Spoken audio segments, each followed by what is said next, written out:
একটা বিজনেসের লোগো থাকলেই কি সেটা ব্র্যান্ড হয়ে যায়?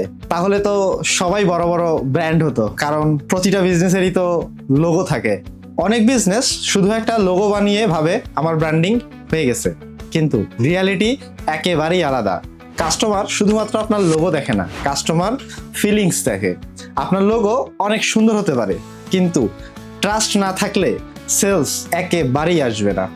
ব্র্যান্ড মানে শুধু লোগো না, ব্র্যান্ড মানে প্রেজেন্টেশন। আপনার colour, content, communication, customer experience সব মিলিয়ে একটা ব্র্যান্ড তৈরি হয়। মানুষ যেন আপনাকে দেখলেই চেনে, এটাই আসল ব্র্যান্ডিং। ধরুন একটা র্যান্ডম লোগো আর একটা অ্যাপেল ইনকর্পোরেশনের লোগো, দুটো লোগোই দেখতে একেবারেই সিম্পল, কিন্তু একটির সাথে জড়িয়ে আছে emotion, trust, premium feelings. I hope আপনারা বুঝতে পারছেন কোনটার কথা বলছি। সো এইখানেই ডিফারেন্সটা। কিন্তু লোগো বানানোর আগে আপনার ব্র্যান্ড ক্রিয়েট করুন।